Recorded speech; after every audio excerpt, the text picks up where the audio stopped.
Hello and welcome to after school class 10th mathematics NCERT series में हम chapter number 3 तक complete कर चुके हैं। इस वीडियो से हम चैप्टर नंबर 4 क्वाड्रेटिक इक्वेशंस शुरू करने जा रहे हैं। क्वाड्रेटिक इक्वेशन किसी वेरिएबल x के लिए कुछ इस तरह से लिखी जा सकती है: X square plus B x plus C is equal to 0। और यहाँ पर ए, बी और सी रियल नंबर्स होंगे। ए, बी और सी रियल नंबर्स होंगे। ए को हम एक्स स्क्वायर का कोफिशिएंट भी कहते हैं, बी को एक्स का कोफिशिएंट भी कहते हैं और सी कोई कांस्टेंट टर्म होगी। ये हम चैप्टर नंबर 2 में भी पढ़ चुके हैं, जहाँ पर हमने पॉलिनोमियल्स पढ़े थे। पॉलिनोमियल्स में हमने लीनियर, क्वाड्रेटिक और क्यूबिक टाइप के पॉलिनोमियल्स देखे थे। ये वही क्वाड्रेटिक है।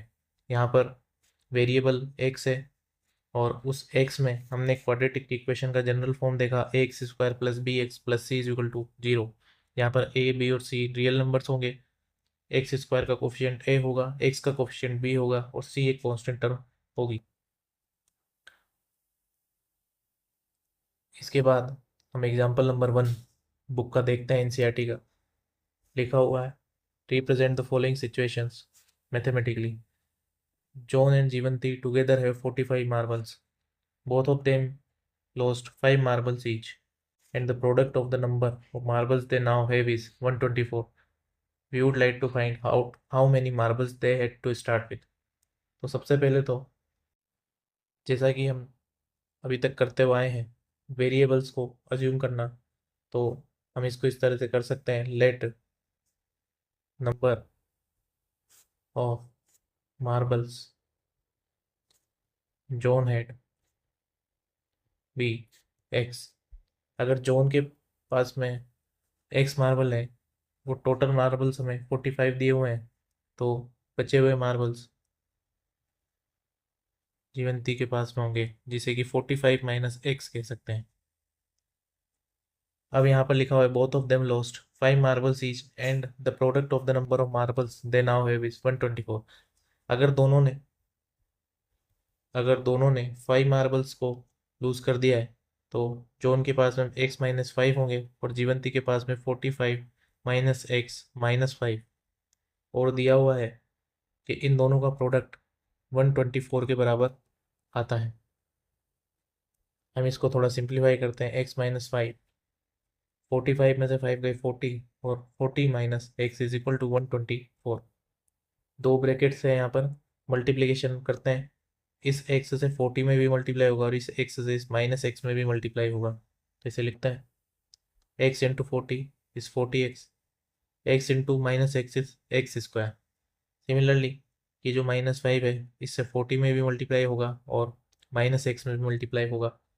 तो minus 5 into 40 is 200, minus 5 into minus X is plus 5x is equal to 124, is equal to 124। अब हम एक्स स्क्वायर और एक्स की टर्म एक साथ लिखते हैं: minus X square 40x plus 5x is 45x। 200 जब साइड चेंज करेगा तो पॉजिटिव हो जाएगा, 200 plus 124। Minus X square plus 45x is equal to 200 plus 124 is 324। हम पूरी इक्वेशन में माइनस से मल्टीप्लाई कर देते हैं, जिससे कि हमारा एक्स स्क्वायर का कोफिशिएंट पॉजिटिव हो जाए। तो एक्स स्क्वायर यहाँ पर माइनस से मल्टीप्लाई हो तो माइनस 45x, और यहाँ पर माइनस से मल्टीप्लाई होगा तो माइनस 324। हम इस माइनस 324 की साइड चेंज करते हैं तो ये कुछ इस तरह से बनेगा। और यही हमारा क्वाड्रेटिक इक्वेशन है, जिसकी फॉर्म हमें क्लियरली नज़र आ रही है: a x square plus B x plus c. यहाँ पर ए इज इक्वल टू 1 है, b is equal to minus 45 है और सी इज इक्वल टू 324 है। तो ये क्वाड्रेटिक इक्वेशन है। अब इस क्वाड्रेटिक इक्वेशन को कैसे सोल्व करते हैं? ये दो मेथड्स होते हैं इसके। सबसे पहला मेथड होता है फैक्टराइजेशन मेथड। फैक्टराइजेशन मेथड और सेकंड एक फॉर्मूला बेस्ड मेथड होता है जो कि हम लेटर इस चैप्टर में पढ़ेंगे। हम उससे पहले फैक्टराइजेशन मेथड के थ्रू काफ़ी क्वेश्चंस करने वाले हैं। अभी के लिए इस एग्जांपल को मैं यहीं पे छोड़ता हूँ, इसको हम सॉल्व करना आगे सीखते हैं। इसके बाद में दिया हुआ है हम अभी इक्वेशन बनाना सीखते हैं, इसके बाद में इसको सॉल्व करना भी सीखेंगे। तो एक एग्जांपल नंबर 2 में दिया हुआ है a cottage industry produces a certain number of toy in a day. The cost of production of each toy in rupees was found to be 55 minus the number of toys produced in a day. उसके बाद में दिया हुआ है on a particular day the total cost of production was 750. We would like to find out number of toys produced on that day. यानी कि हमें सबसे पहले तो एक इक्वेशन बनानी आनी चाहिए, उसके बाद में हम उसको सोल्व कर पाएंगे। तो हम एक इक्वेशन यहाँ पर क्रिएट करके देखते हैं।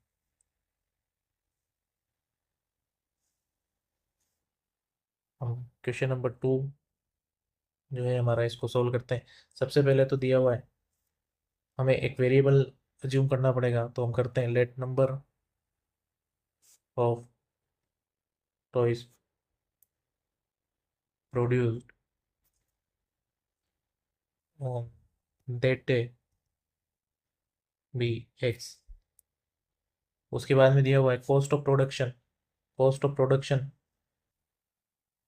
was found to be 55 minus the number of toys produced in a day. Cost of production would be x minus 55, sorry 55 minus x, इसे हम लिखेंगे 55 माइनस x, ये हुई कॉस्ट ऑफ प्रोडक्शन। उसके बाद में दिया हुआ है on a particular day total cost of production was 750, means जितने नंबर ऑफ टॉयज बनाए हैं अगर हम उनको उसकी कॉस्ट से मल्टीप्लाई कर दें तो हमें टोटल नंबर, जो हमारा टोटल कॉस्ट ऑफ प्रोडक्शन है वो मिल जाएगा।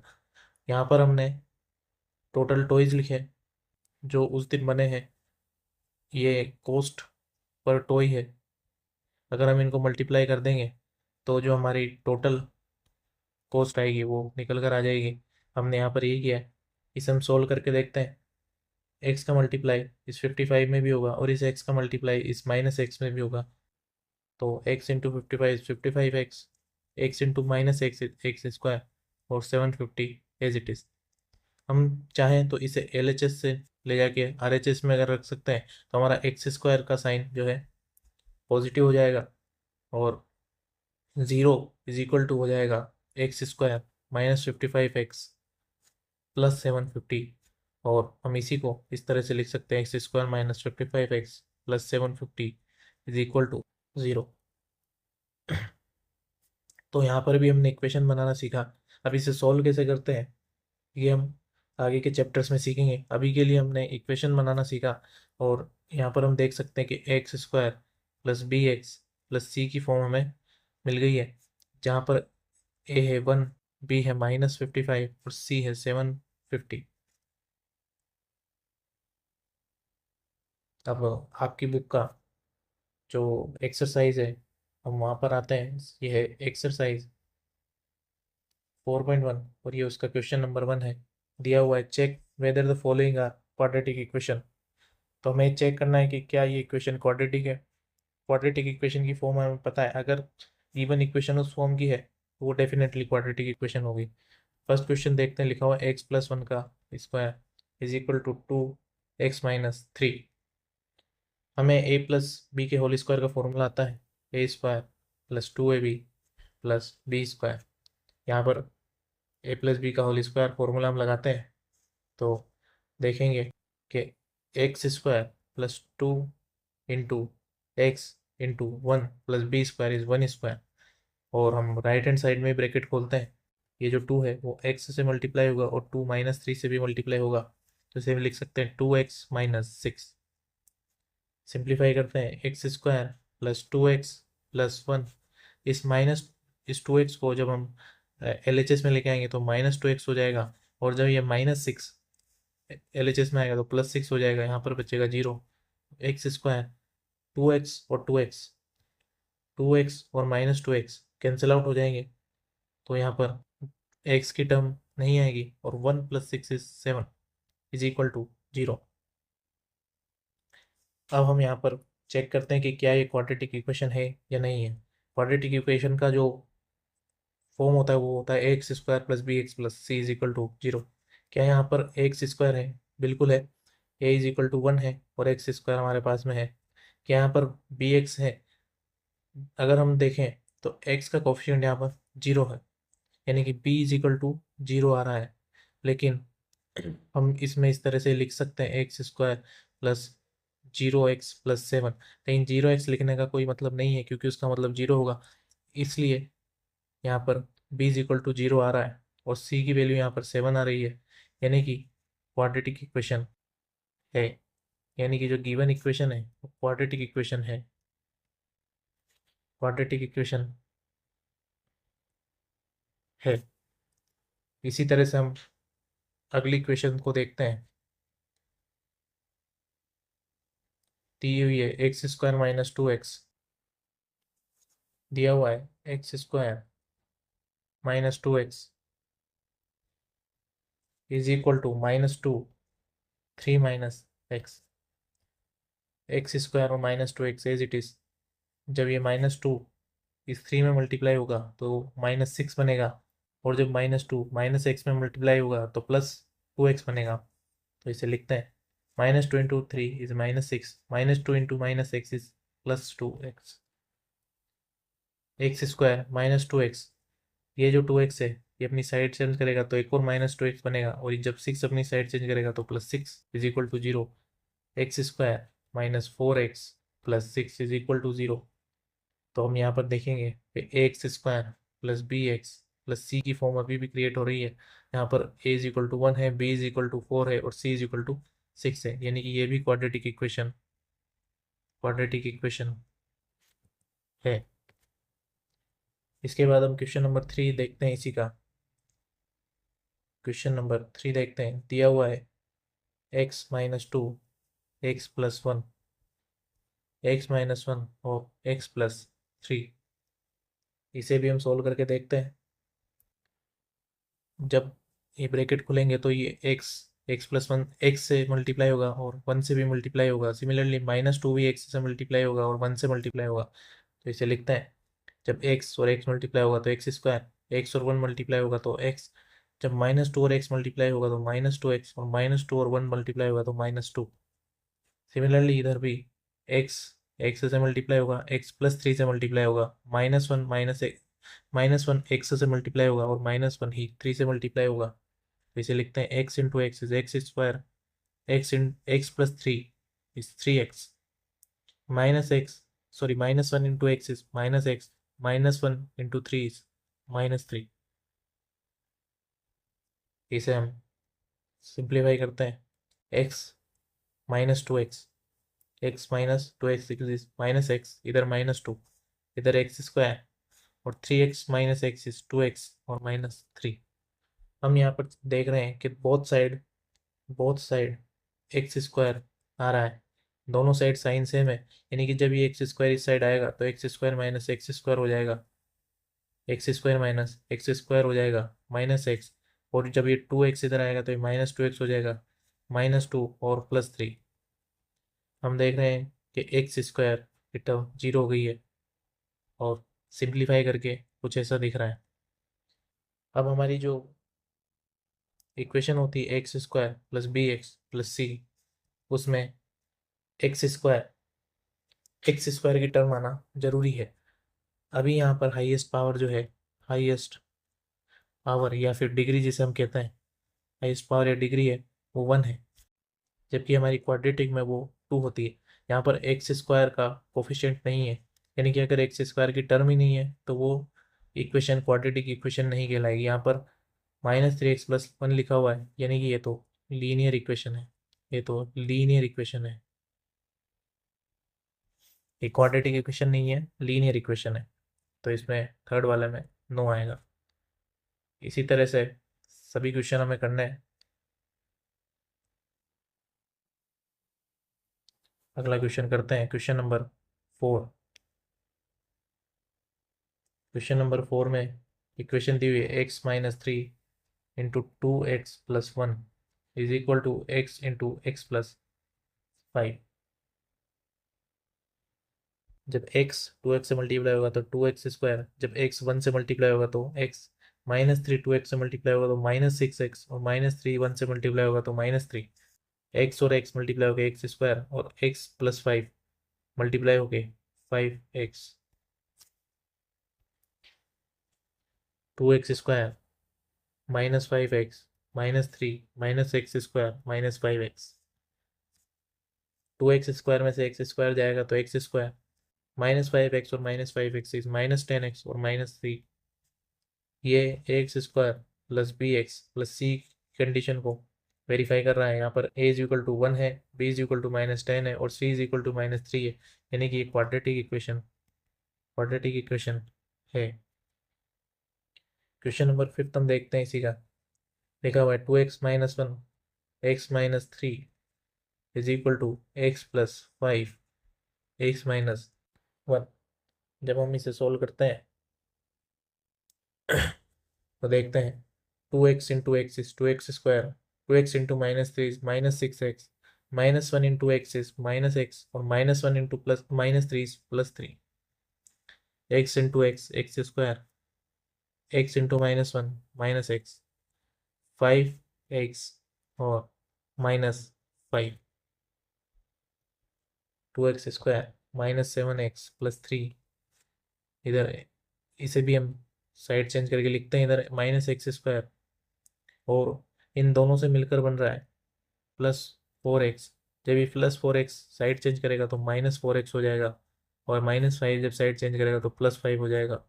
2x² -x² x² -7x -4x -11x और 3 और 5 8 इज इक्वल टू 0। ये भी ax² plus bx plus c को वेरीफाई कर रहा है। और यहाँ पर हम x² का कोफिशिएंट 1 और x का कोफिशिएंट -11 और c इस +8 यहाँ पर हमें क्लियरली नज़र आ रहा है। इसके बाद हम अगला क्वेश्चन करते हैं।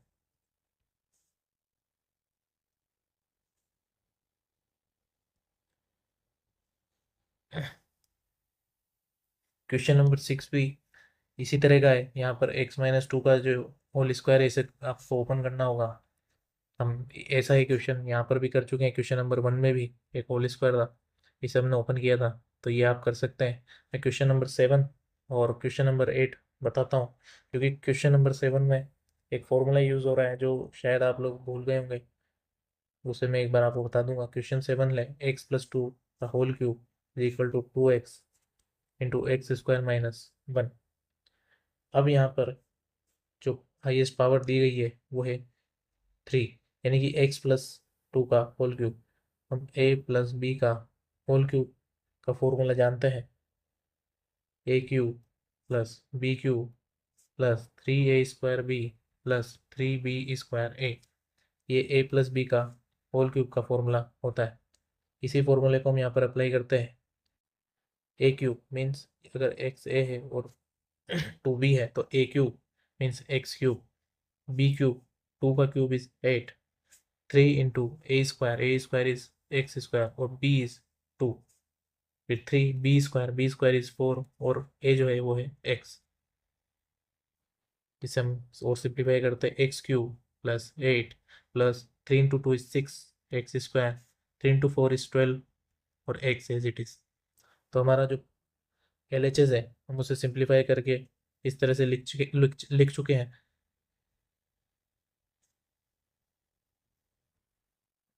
अब यहाँ पर हमें देखने पे हाईएस्ट पावर 3 नज़र आ रही है, तो हम यहाँ पर एक गलती कर देंगे। हम डायरेक्ट कह सकते हैं कि क्वाड्रेटिक इक्वेशन नहीं है, लेकिन हमें किसी कंक्लूजन पे जाने से पहले उस क्वेश्चन को पूरा सोल्व करना है और चेक करना है। डायरेक्ट आंसर नहीं देना है। यहाँ पर 2x और x² मल्टीप्लाई होंगे RHS में, अब मैं इसे सोल्व कर रहा हूँ। 2x और x² मल्टीप्लाई होंगे तो 2x³ बनेगा। जब 2x और -1 मल्टीप्लाई होंगे तो -2x बनेगा। हम साइड चेंज कर लेते हैं।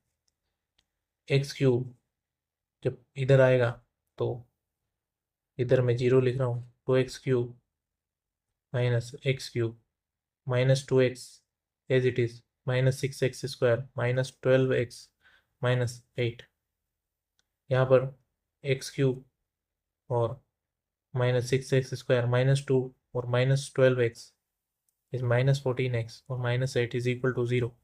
अब हम कह सकते हैं कि यहाँ पर ax² plus bx plus c equal to 0 की फॉर्म हमें नहीं मिल रही, क्योंकि हमें हाईएस्ट पावर जो यहाँ पर नज़र आ रही है वो है 3। यहाँ पर हमें 3 नज़र आ रही है, और ये इक्वेशन तो कुछ इस फॉर्म की है, ax³ plus bx² plus cx plus d is equal to 0। यहाँ पर a की वैल्यू 1 है, b की वैल्यू -6 है, c की वैल्यू -14 है और d की वैल्यू -8 है। यानी कि ये तो एक क्यूबिक इक्वेशन है। यह तो एक क्यूबिक इक्वेशन है जहाँ पर highest power of x is 3। तो हम कह सकते हैं कि ये इक्वेशन क्वाड्रेटिक इक्वेशन नहीं है। इसके आगे हम क्वेश्चन नंबर 8 करते हैं। क्वेश्चन नंबर 8 में भी सेम फॉर्मूला अप्लाई होगा।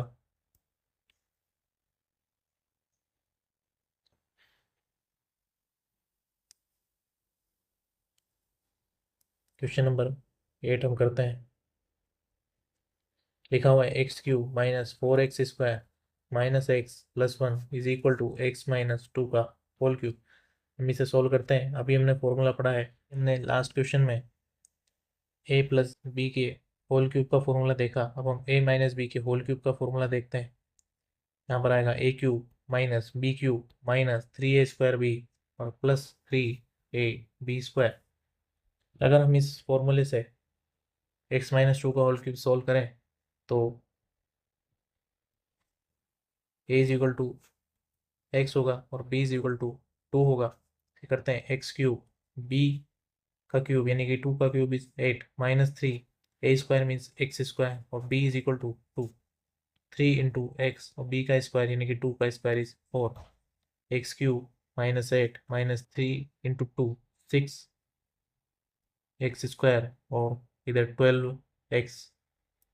तो हमारा जो RHS है वो कुछ इस तरह का निकल के आया है।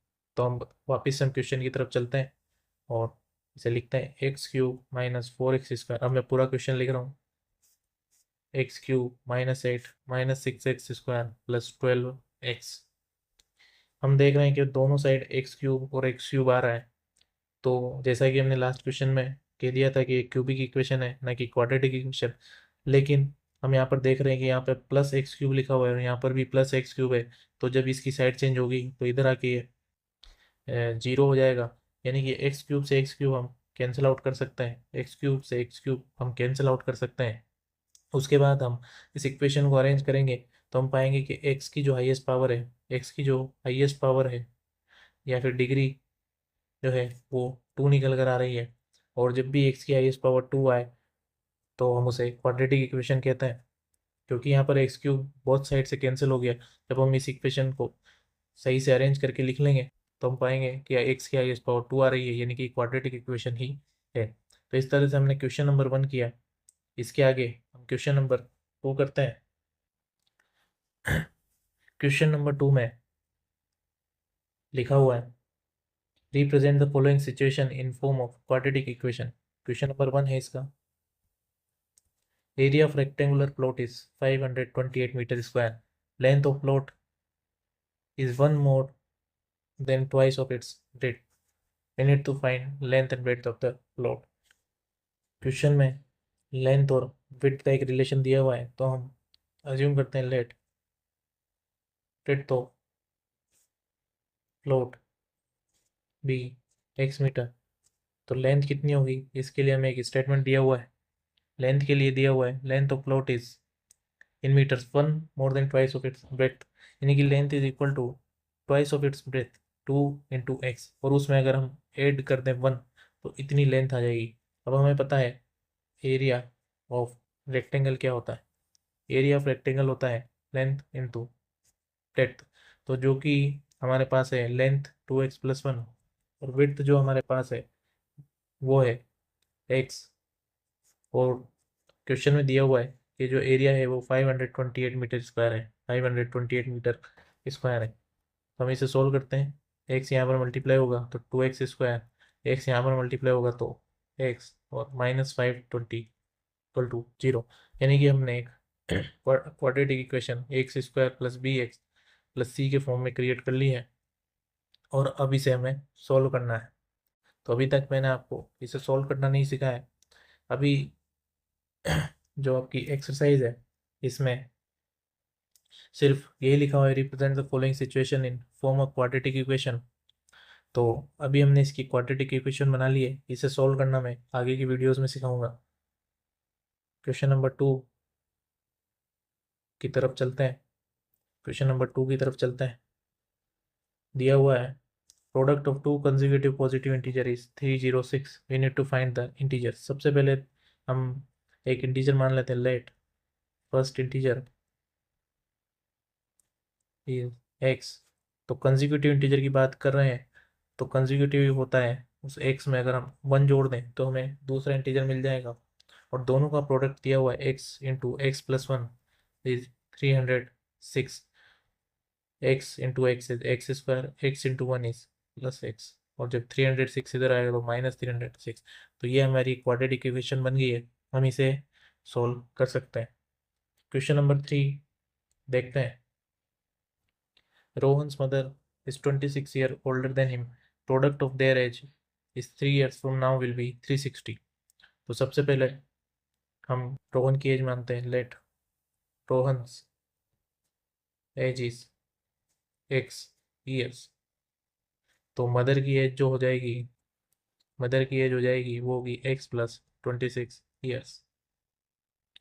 अब बोला है product of their ages 3 years from now. 3 years from now अगर हमें करना है according to question, 3 years from now करना है तो एक्स प्लस 3 और x प्लस 26 प्लस 3, और इन दोनों का प्रोडक्ट दिया हुआ है 360। प्रोडक्ट दिया हुआ है 360। इसे सिंप्लीफाई करते हैं, ये जो x है तो यहाँ मल्टीप्लाई होगा और 26 प्लस 3 को हम डायरेक्ट 29 लिख सकते हैं। तो x में भी मल्टीप्लाई होगा और 29 में भी मल्टीप्लाई होगा। तो हम इसे लिखते हैं एक्स स्क्वायर प्लस 29x। अब 3 की बारी, 3 इंटू एक्स इज 3x और 3 इंटू 29 इज 3 इंटू 29 इज 87 और 360 इधर माइनस में, एक्स स्क्वायर प्लस 29 और 3 32x और 87 जब 360 में से जाएगा तो 273 इज इक्वल टू 0। अब इसे सोल्व करना हम आगे की वीडियोस में देखेंगे। क्वेश्चन नंबर 4 दिया हुआ है, a train travels a distance of 480 kilometer at uniform speed. If speed had been 8 kilometer less, then it would have taken 3 hours more to cover the same distance. यानी कि हमें यहाँ पर स्पीड और distance और टाइम का कुछ relation देखना पड़ेगा। और हम सबसे पहले स्पीड को अज्यूम करते हैं, let speed of train x kilometre per hour. उसके बाद दिया हुआ है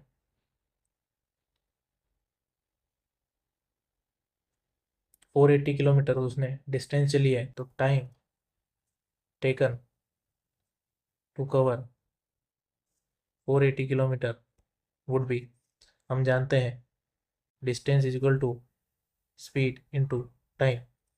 तो हमारे पास में डिस्टेंस थी 480, स्पीड हमारे पास में x है, तो हम टाइम निकल गया 480 बाई एक्स। हम इसे लिख सकते हैं 480 बाई एक्स। ये टाइम निकल के आया है, ये फॉर्मूला आप लिख सकते हैं। उसके बाद में दिया हुआ है if speed had been 8 kilometre less than it would have taken 3 hours more. अगर स्पीड जो है 8 किलोमीटर पर आवर लेस होती तो उसे 3 घंटे ज़्यादा लगते। अगर स्पीड 8 किलोमीटर लेस होती according to question, if speed is 8 kilometre अगर कम हो जाती, 8 किलोमीटर पर आवर कम होती तो उसे टाइम दिया हुआ है तो उसे 3 आवर्स मोर लगते, 3 आवर्स मोर लगते। तो वापस से हम यही फॉर्मूला लगाते हैं, D is equal to S into T. अभी जो लास्ट केस था उसमें टाइम लग रहा है 480 बाई एक्स। और वो बोल रहा है कि उसे 3 आवर्स मोर लगते हैं, 3 आवर्स मोर लगते हैं। इसको समझेंगे एक और बात। ये जो टाइम था हमारा ओरिजिनल टाइम था जो मैं फर्स्ट केस में लग रहा था, लेकिन उसने बोला कि अगर हमने स्पीड को -8 से कम कर दिया तो उसे 3 आवर्स मोर लगेंगे, 3 आवर्स मोर उसको लगेंगे। तो हमने यहाँ पर मल्टीप्लाई किया है स्पीड और टाइम को। स्पीड और टाइम का मल्टीप्लिकेशन डिस्टेंस होता है, और डिस्टेंस हमें पता है क्वेश्चन में दी हुई है 480। डिस्टेंस हमें क्वेश्चन में पता है 480 दी हुई है, तो हम इसे सोल्व कर सकते हैं।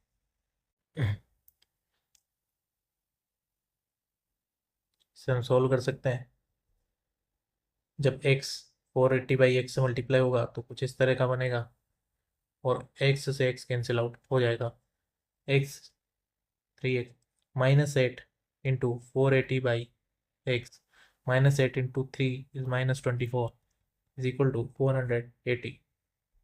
यहाँ बचा है 480, तो इस साइड 480 और इस साइड भी 480, तो ये दोनों कैंसिल आउट हो जाएंगे, इसलिए मैं इसे अब नहीं लिख रहा हूँ। हम डायरेक्ट यही लिखेंगे 3x और 8 into 480/x -24 is equal to 0। अब x जो है एलसीएम में आएगा, x जो है एलसीएम में आएगा, तो 3x से मल्टीप्लाई होकर 3x² बनाएगा। यहाँ पर 8 इंटू 480 लिखा हुआ है, और -24 x बनेगा, और जब x का क्रॉस मल्टीप्लिकेशन इस साइड होगा तो x into 0 is 0, x into 0 is 0। अब हमें सिर्फ 8 इंटू 480 को मल्टीप्लाई करके लिखना है, तो मैं इसे यहाँ पर लिख देता हूँ ऊपर। हमारे पास में निकल के आया है 3x² और -8 into 480 -24x is equal to 0। 3x², 8 से मल्टीप्लाई करेंगे तो 8 8 64 का 4, 8 4 से 32 का, और उसमें 6 जोड़ेंगे तो 38 और 0 ऐसा आएगा सही, और -24x। इसे हम और सही से अरेंज कर लेते हैं, तो हमारी इक्वेशन जो है वो ये बन जाएगी। तो इसमें हमने एक छोटा सा कंसेप्ट लगाया था, distance equal to speed into time. और मैं यहाँ पर लिख देता हूँ एक बार और, कि x -8 किया, ये हमारी न्यू स्पीड है, ये हमारी न्यू स्पीड है। और ये 480/x हमारा ओरिजिनल टाइम था।